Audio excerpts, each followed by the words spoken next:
Assalamu alaykum edilileşler. Bu edek sanymyz beýik welilerden bolan Bişri Merwedi Hazretleri barada bolar. İlkinji tasawuf erleriniň biri bolan beýik weli Bişri Merwedi Hazretleriniň dolu ady Ebu Nasr Bişr bin Haris bin Abdurrahman bin Ata bin Hilal el-Hafi el-Merwedidir. Ol Hicri 150-nji ýa-da 152-nji, ýagny miladi 767 ýa-da 769-njy ýylda Merwde il içinde tanalyan barjamly maşgalada dünýä iner. Ol başlangyç dini ilmler okandan soňra hadis ilmine ýönelýär we ilmiň bu şahasyny döwrüniň iň ustad alimlerining biri bolýar. Bişri Merwedi radiyallahu anh, Malik bin Enes, Şerik bin Abdullah, Hammad bin Zeyd, İbrahim bin Sa'd, Fuzayl bin İyaz, Abdullah bin Mübarek ýaly beýik alimlerden hadis öwrenýär. Hazreti Ahmed bin Hanbel, Ebu Hayseme Züheyr bin Harb, Ahmed et-Tewraki, İbrahim el-Harbi ýaly alimler onuň hadis gurrun beripdirler. Belli alim Darekutni Bişri Merwedi radiyallahu anh sika, ýagny sözüne önam edilýän hadisçi bolandygyny, sahih bolmadyk ýekeje hadisy da gurrun bermendigini ýazýar.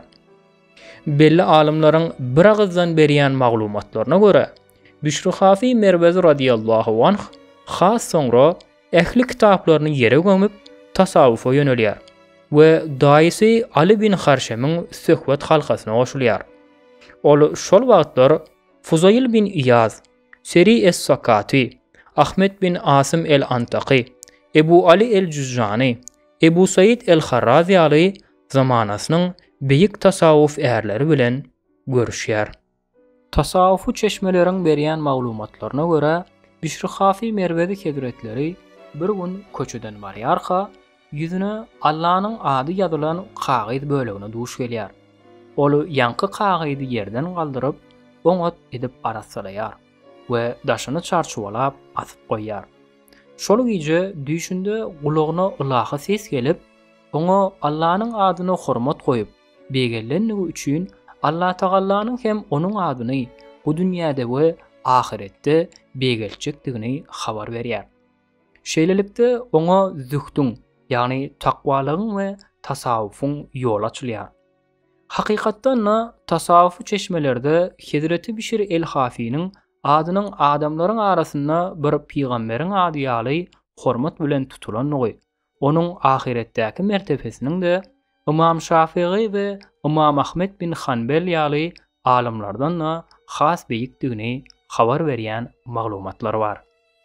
Çeşmeler Bişri Merwedi Hazretleriniň hadis ilmi bilen meşgullanmagyny goýup, tasawwufa ýönelmegini, onuň şol döwürlerde hadis ilmine uly meşgullyga eýe bolandygy sebäpli kalbyna dönüp uguran menmenlik, şöhratparatlyk ýaly duýgulardan halas bolmak pikiriniň has täsirli bolandygyny beýan edýärler. Başga bir maglumata görä, onuň hadis ilminden uzaklaşmagyny islemeýän öňkü ustadlary, dost ýarlary, ertirki gün Allah senden näme üçin peýgamberiň hadislerini gurrun bermedin diýip soranyna näme jogap berjek diýen sowallaryna ol şeýle jogap berýär. Şunu diýjek: sen maňa nefsiň garşysyna görüşmegi emretdiň. Nefsim bolsa hadis gurrun bermegi we awray gazanmagy gowy görýärdi. Hut şu sebäpden onuň gaňyrşyna gaýtdym.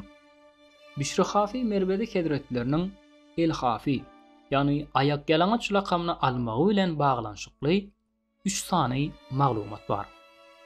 Hücbiriniň aýtmagyna görä, ol müşahede, ýagny tasawwufdaky mertebeleriň biri, Allah'nyň isimleriniň barlyklarda şöhlenişini synlamak mertebesinde bolandygy sebäpli aýagyna hiç zat giýmendir.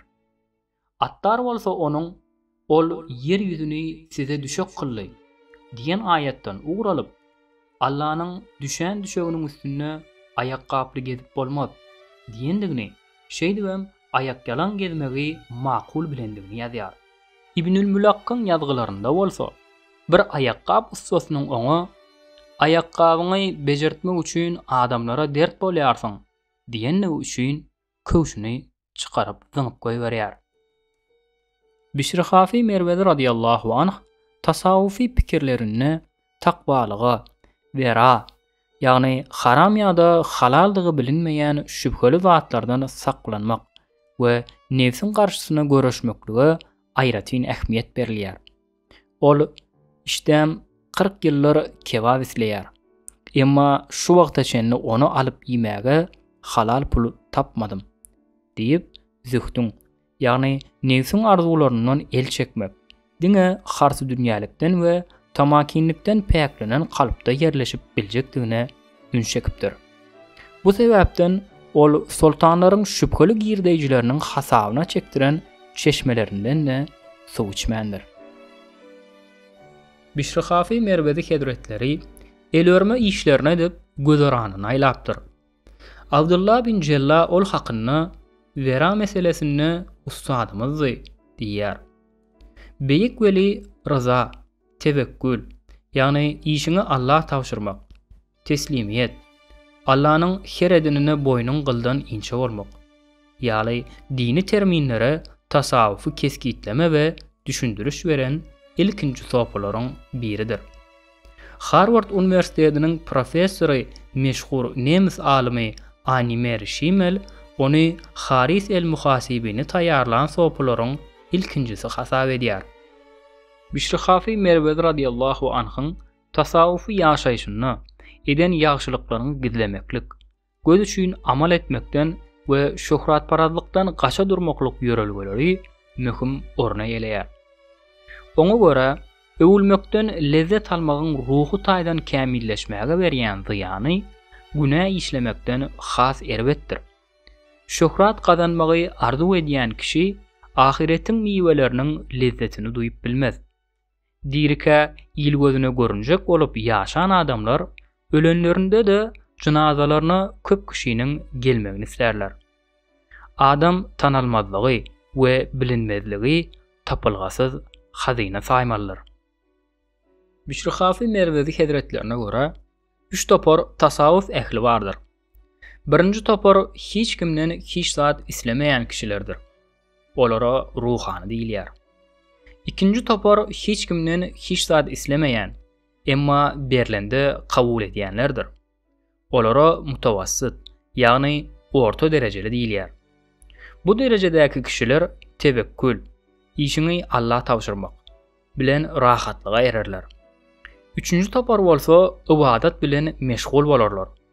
Rızklaryny Allah'dan garaşarlar we nefisleriniň isleg arzuwlaryny ýeňmäge çalşarlar.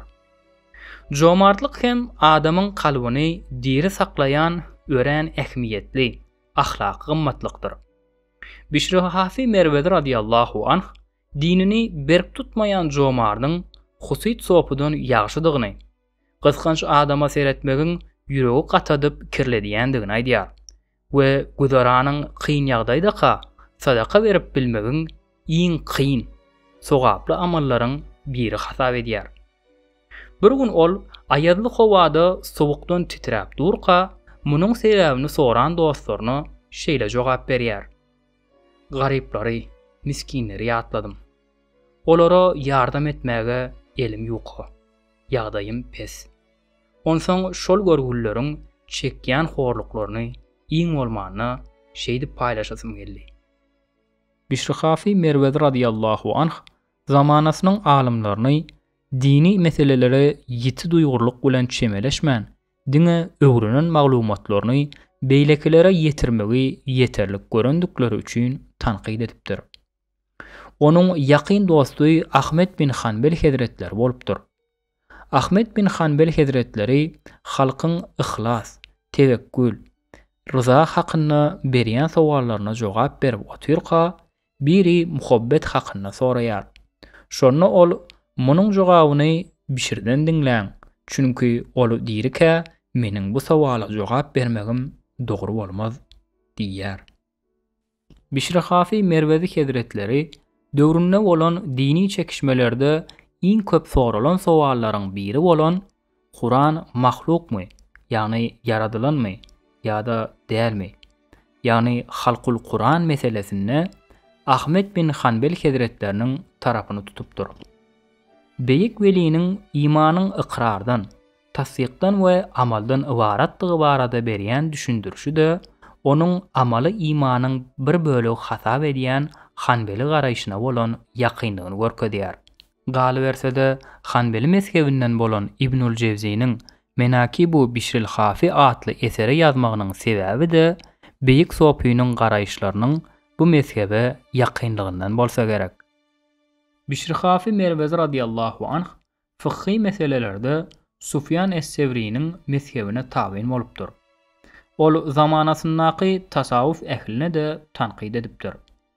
Hususan dini esaslara berja etmekde ihlasly yapışmayan, takwalyga däl marifet, ýagny Allah'ny bilmek we tanamak bilen baglanşykly meselelere has köp üns berýän, istikamediň, ýagny Allah barýan hak ýoluň ýerine keramaty esas edinen soplara garşy çykypdyr. Bişr Hafi Mervezi Hazretleri tasawufi, tälim terbiýe bilen ýetişen derwişlere siyahat etmegi nisihat edipdir. Bişr Hafi Mervezi Hazretleri hakynda beýan edilýän çeşmelerde Kitab-ı Tasawuf adly eseriň hemde bir näçe şygyryň oňa degişli digi hakynda aýdylýar.